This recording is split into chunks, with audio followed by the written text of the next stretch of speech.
Comprei a primeira guitarra aos 13 anos. Comecei a aprender com amigos, tínhamos bandas que nunca ensaiavam. As coisas foram evoluindo, fomos aprendendo, precisávamos de um baixista. Eles precisavam era da garagem. E eu não tinha baixo, nem sabia tocar, mas tinha uma garagem. E então foi, uma mão lava a outra, as duas lavam a cara, não é?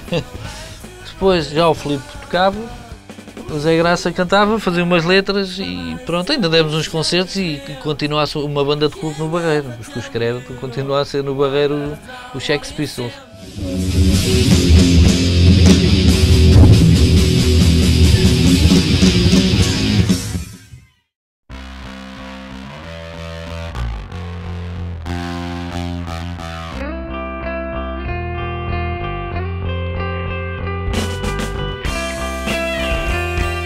Pronto, isto depois os Cruz Credo também acabaram, entretanto as coisas foram evoluindo até à entrada do Miguel Lourenço, para vocalista.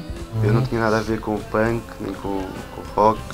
Aliás, eu nem sequer tocava com distorção, nunca tinha tocado com distorção. O Miguel há uma coisa que é engraçado, não sabia fazer o acorde, power chord, chama-se power chord, é o acorde de trás. O Miguel não sabia fazer aquilo.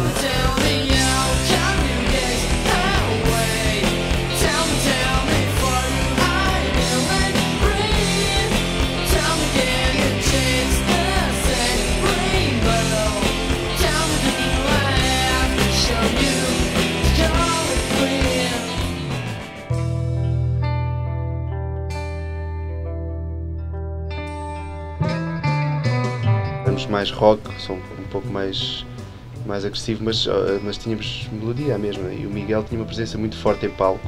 Chegámos a dar vários concertos e vivemos momentos realmente bastante inesquecíveis, não é? Mas depois o Miguel acabou por sair da banda. E assumia as vozes.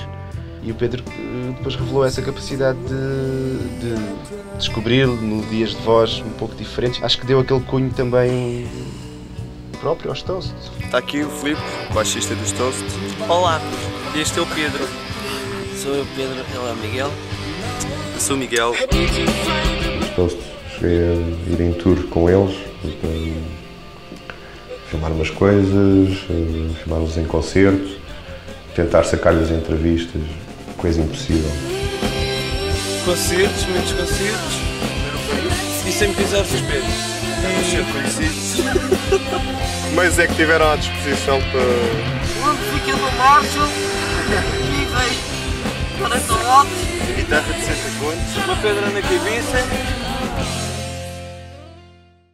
Depois aconteceu um passo muito grande para os Toast. Foi o grande concerto no Johnny Guitar, onde estavam todas as pessoas de nossa referência a nível nacional, desde o João Paulo Feliciano, ao Rafael Toral, dos Pop Del Arte, aos Supernova, na altura. Não nos conhecemos naquela noite e a força foi tão grande e foi aí que nos começaram a fazer acreditar que devíamos gravar.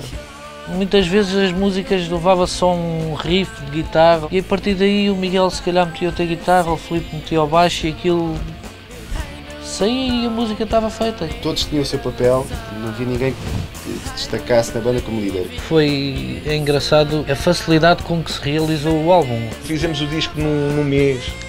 No mês compusemos o disco todo. O processo de gravação foi muito engraçado, porque nós entramos ainda em estúdio sozinhos, só tínhamos o engenheiro de som que era o Paulo, que era o dono do estúdio da STS, sozinhos, e não fizemos rigorosamente nada o dia inteiro. Depois foi quando o Rafael nos acompanhou e disse: pá, vamos fazer isto. Foi um processo super giro, trabalhar com o Rafael e com o João Paulo Feliciano. Aquele disco que se tivesse sido melhor gravado, com outras condições, talvez as coisas tivessem sido diferentes. De qualquer forma, nós tivemos a oportunidade de ter esses meios e ter esses recursos, mas renunciamos porque fazia parte, não era disso que estávamos à procura na altura. Eu lembro perfeitamente quando fomos buscar as caixas dos discos, montes de discos. Quer dizer, não eram montes, eram 500, mas eram umas caixas. Era uma... Lembras-te? Não lembro, pá. Os Toast tinha uma malha do caralho. Eu tenho pena do álbum estar com um som manhoso, Está, pá, porque eles tinham umas músicas ao vivo muito boas. E É que o álbum ficou assim um bocado When You abafado. Come On era tão giro. When you come on.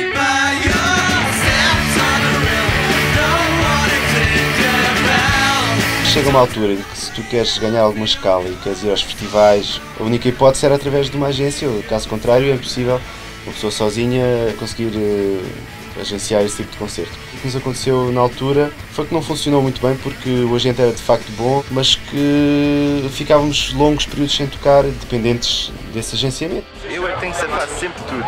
Estes gajos, pronto, além de ser o mentor da banda, de fazer tudo, pronto, pá, não dá. Existiu sempre um quinto elemento nos Toast, que era o Luís Silva, infelizmente já não está entre nós. Era o Luís que escrevia todas as letras dos Toast, desde a primeira maquete até à última coletânea. O Luís afastou-se de nós. Então, quando uma pessoa compõe e só começas a compor um musical e não consegues chegar à parte da letra, começas a ter muita coisa, mas ao mesmo tempo não tens nada. Portanto, passaram alguns anos, fomos tendo menos disponibilidade, como é normal, ensaiávamos várias horas, várias vezes por semana, isso depois deixa de ser possível. E pronto, e depois as pessoas também os gostos vão divergindo um pouco, os interesses, e a partir de certa altura tornou-se inviável. Os Toast tinham um potencial tremendo, era a banda da altura que quando eu os via deixava-me sempre com um sorriso, eles tinham uma energia e uma pureza que era completamente contagiante, sabes? Era assim um baque mesmo de boa disposição.